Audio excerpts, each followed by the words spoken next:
I don't remember the exact day my parents stopped talking to each other. There was no big argument, no broken plates, no shouting. One day, the house just became quieter. At first, I thought they were tired. Adults are always tired, that's what I believed back then. My father came home late. My mother stopped asking where he went. They ate dinner at the same table, but their eyes never met. I was still sitting between them, still the same chair, still the same meals. But something invisible had already changed. I learned that silence can be louder than words. In the beginning, I tried to fill the space. I talked more. I told them stories from school, small things, unimportant things. I wanted to make them laugh. I wanted to make the room feel normal again. Sometimes they smiled, sometimes they nodded, but the silence always came back. Slowly, I stopped trying. Dinner became a quiet routine. The sound of chopsticks felt strangely heavy. I learned how to eat quietly, how to chew slowly, how not to drop my spoon. I didn't want to be noticed. I didn't want to be the reason someone sighed. At school, teachers said I was a good child, quiet, well-behaved. They didn't know I was practicing silence at home every day. When friends asked about my family, I said, "We're fine," because nothing was visibly wrong. My parents still lived together. They still went to work. They still paid the bills. From the outside, we looked like a normal family. Inside, we were three people sharing the same space, but living in different worlds. At night, I heard them move around the house. Doors opened, doors closed. No voices. I started listening carefully, trying to understand what silence meant. Was it anger? Was it disappointment? Was it something I did? Children are good at blaming themselves. When my parents didn't talk, I thought, if I behave better, maybe they will. So I became careful. Too careful. I cleaned my room without being asked. I did my homework early. I learned not to ask for things. I believed love was something fragile, something that could disappear if you made too much noise. Sometimes I caught my mother staring at nothing. Sometimes my father avoided looking at us. They never explained anything, and I never asked. I learned early that some questions don't have safe answers. Weeks passed, then months. Silence became normal. I stopped expecting conversations. I stopped expecting warmth. I stopped expecting anything. That's how I survived. One evening, we sat at the table again. My parents were quiet, as usual. Suddenly, I realized something strange. I was calm, not sad, not confused, just used to it. That scared me more than the silence itself, because when a child gets used to silence, it doesn't mean they are strong. It means they are adapting. I didn't know the word back then, but now I do. I adapted by disappearing, not physically, but emotionally. I became smaller, quieter, easier. I thought that was love. That was the first thing I learned when my parents stopped talking to each other. I learned to stay quiet, and I didn't know yet how much that lesson would follow me into my future. Silence didn't arrive suddenly. It grew, slowly, quietly. At first, I still believed it was temporary. That one day, my parents would talk again like they used to. But days passed, and nothing changed. I started noticing small things. My mother no longer waited for my father before eating. My father stopped asking if anyone needed anything on his way home. They existed in the same house, but their lives barely touched. I learned how to read the air. I could tell from the way the door closed whether it was a good evening or a quiet one. Most evenings were quiet. I adjusted my steps. I adjusted my voice. Sometimes I didn't speak at all. I thought being invisible was safer. At school, I became quieter too. I used to raise my hand. I used to laugh loudly. Now I listened more than I spoke. Teachers praised me for being calm. Friends said I was easy to be around. They didn't know silence had become my second language. At home, I began to feel like a guest. I cleaned my own dishes. I stayed in my room longer. I learned how to entertain myself without making noise. Sometimes, I wondered if my parents noticed me at all. And once it did, it was usually practical. Did you finish your homework? Eat your food. Go to sleep. Love sounded like instructions. I didn't feel unloved. I felt unnoticed. That feeling stayed with me. One night, I heard my parents talking, not loudly, not angrily, just quietly, behind a closed door. I sat on my bed, holding my breath. I didn't understand the words, but I understood the tone. It wasn't love. It wasn't warmth. It was something tired, something empty. That night, I realized something important. Silence wasn't the absence of sound. It was the absence of connection. After that, I stopped hoping. Hope was too loud, too painful. Instead, I learned how to accept. Accept that my parents were together, but not together. Accept that this house was no longer a place for feelings. Accept that I was on my own, even when I wasn't alone. I became careful with my emotions. When I felt sad, I swallowed it. When I felt angry, I hid it. There was no space for emotions here, only routines. Wake up, eat, go to school, come home, sleep, repeat. Sometimes I watched other families. At friends' houses, parents laughed, they argued, they talked. I felt uncomfortable. Noise made me nervous. I wasn't used to voices anymore. I didn't know how to exist in loud love. Silence felt familiar. Safe. At home, I started spending more time alone. Not because I wanted to, but because it felt easier. I read books quietly. I listened to music with low volume. I learned how to disappear without leaving. My parents never asked why. And I never explained. We all avoided things. That's how our family survived. One day, I accidentally found out the truth. It wasn't dramatic. No confrontation. No confession. Just a message on a phone screen. A name I didn't recognize. Words that didn't belong to my mother. I didn't fully understand it at first. But deep inside, I already knew. That silence finally had a reason. Strangely, I didn't feel shocked. I felt calm. As if something unclear had finally become clear. I didn't hate my father. I didn't blame my mother. I just felt tired. Tired of not knowing. Tired of pretending. But nothing changed after that. No explanation, no apology, no conversation. Life continued as if nothing had happened. Except, here now I understood why silence had moved in, and that made it heavier. I stopped expecting answers. I stopped expecting honesty. I learned that adults don't always know how to fix things. Sometimes they just let things slowly break, and children learn how to live inside the cracks. I carried that lesson quietly. I didn't talk about it. I didn't ask questions. I just grew up faster than I should have.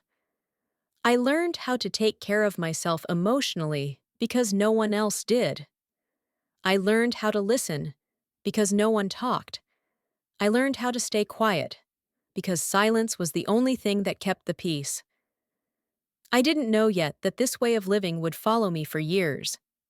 But it already had. It was shaping me.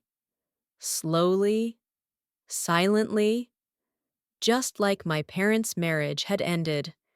Not with noise, not with drama, but with silence. Growing up, I thought silence was normal.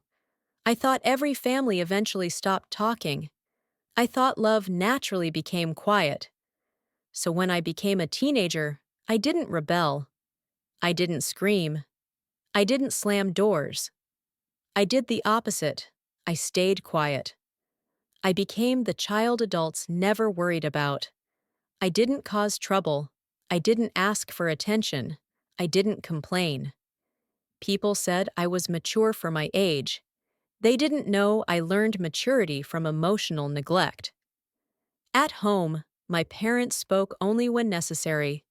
Short sentences, practical words. They talked about money, about schedules, about responsibilities, never about feelings.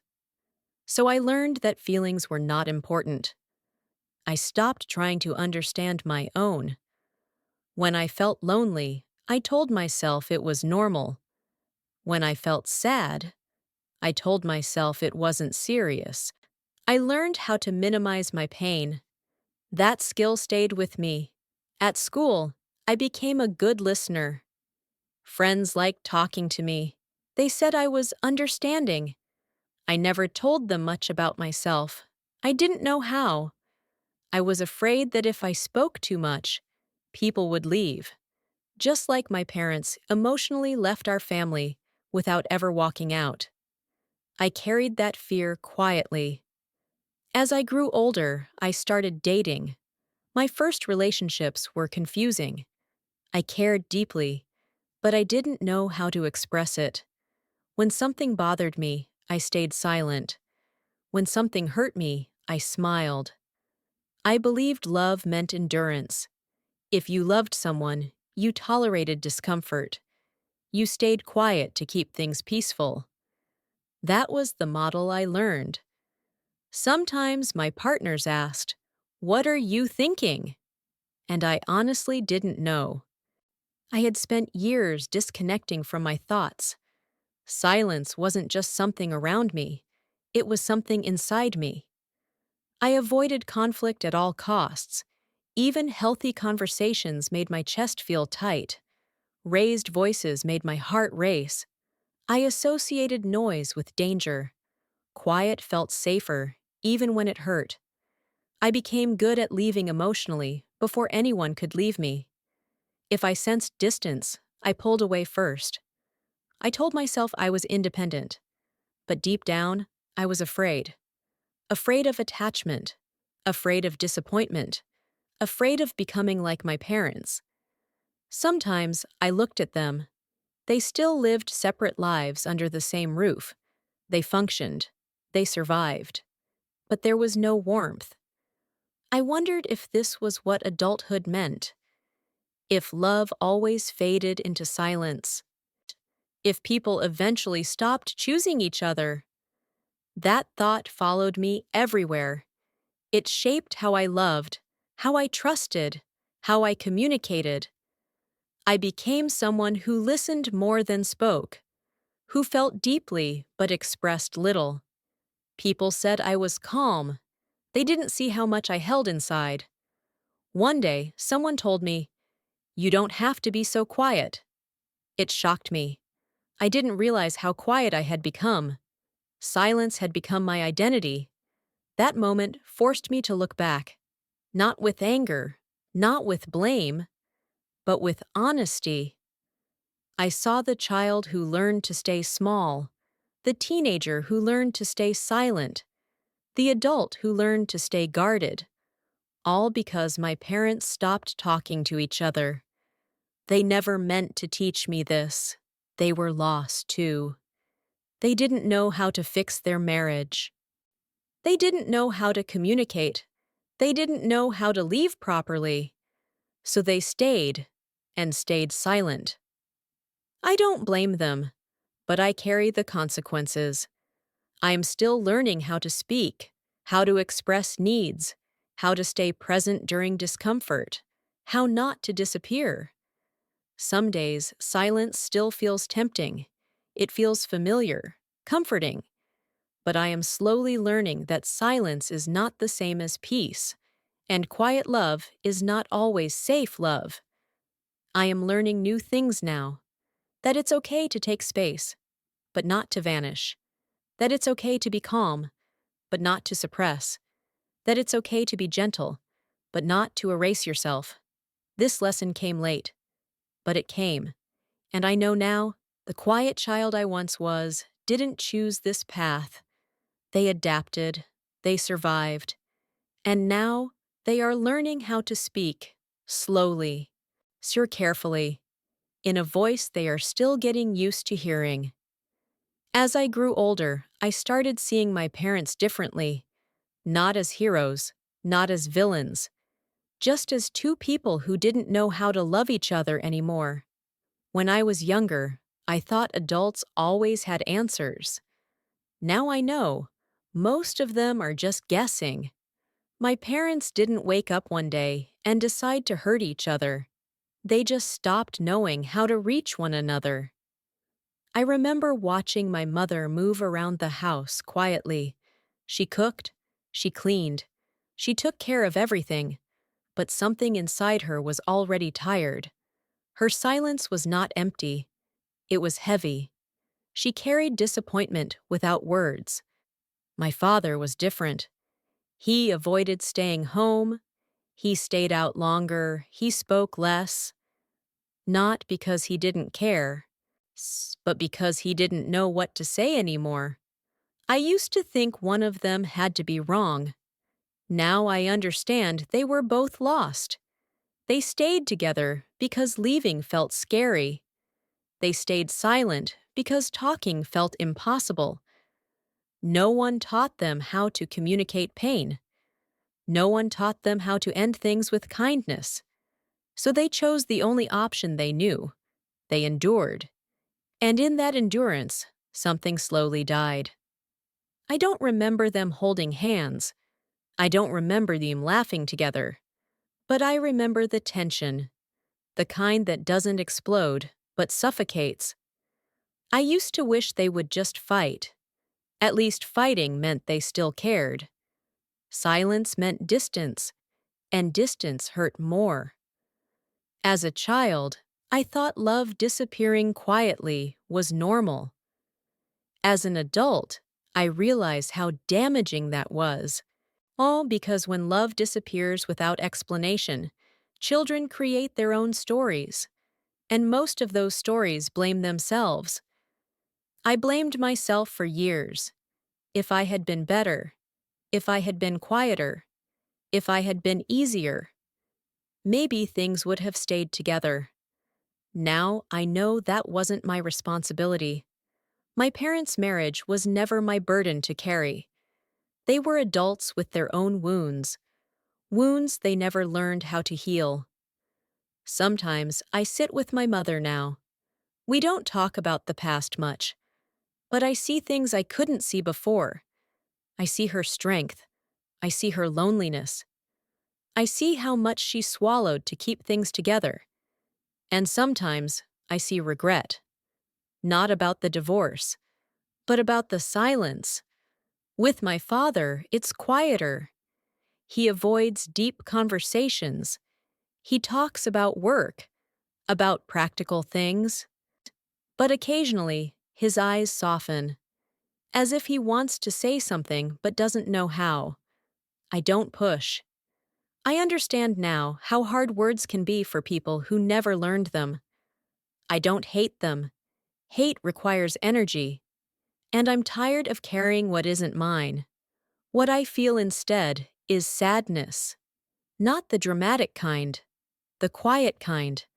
The kind that sits with you and reminds you that things could have been different, but weren't. I don't romanticize my childhood, but I don't reject it either. It shaped me. It made me sensitive. It made me observant. It made me gentle. But it also made me afraid of noise, afraid of conflict, afraid of expressing too much. I see now how deeply silence can shape a person. My parents didn't mean to teach me this. They were surviving, just like I was. They stayed in a broken marriage because they thought it was better for me. They didn't realize that a quiet house can still be broken, that love without words can still wound. If I could speak to them back then, I wouldn't ask them to stay together. I would ask them to talk, to explain, to acknowledge, to let feelings exist. But I didn't have that language, so I stayed quiet. Now, as an adult, I'm learning something new. Understanding doesn't mean agreement. Compassion doesn't mean forgetting. I can see my parents' pain without minimizing my own.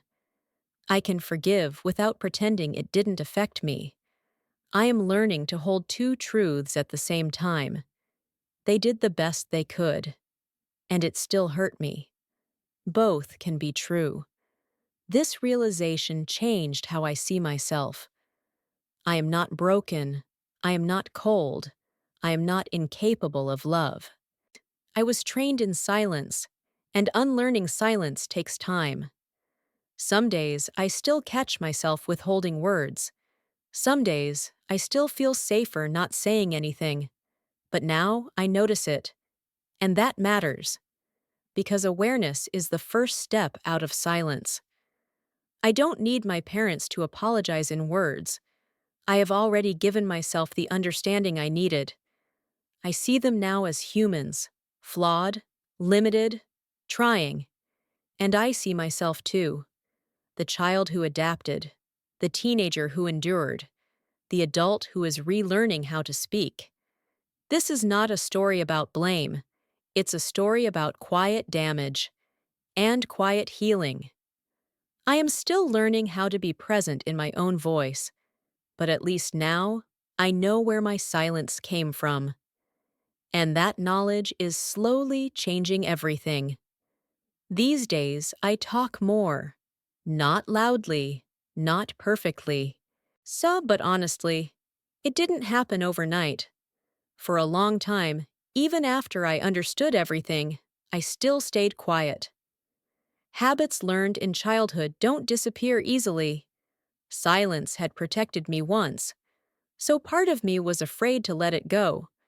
But silence, when carried for too long, turns into distance. Distance from others, distance from yourself. I started noticing it in small moments. When someone asked how I felt, I gave safe answers, simple answers, incomplete answers. I'm fine. It's okay. Don't worry. Even when it wasn't true. One day, someone looked at me and said, "You don't have to disappear when things get uncomfortable." That sentence stayed with me. Disappear. I realized that's exactly what I had been doing my whole life. I wasn't quiet because I had nothing to say.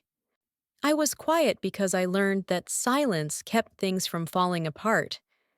But things had already fallen apart a long time ago. I just didn't see it then. So I started practicing something new. Speaking. At first, it felt awkward, unnatural. Words came out slowly, sometimes clumsy, sometimes shaky. I was afraid of being too much, afraid of being misunderstood, afraid of causing tension. But I learned that tension doesn't always mean danger. Sometimes it means honesty. I started with small truths. I don't like this. I feel uncomfortable. I need time. Simple sentences, things I was never taught how to say. Each time I spoke, a part of me felt exposed, but another part felt relieved, like I was finally allowing myself to exist fully. I still think about my parents. I still see their silence when I close my eyes. But it doesn't control me anymore. I understand now that their story doesn't have to be mine. I don't have to repeat what I inherited. I can choose differently. I can choose words. I can choose presence. I can choose to stay. Even when it's uncomfortable. Even when it's messy. Especially then. I used to believe that quiet meant being good. Now I know being honest is braver.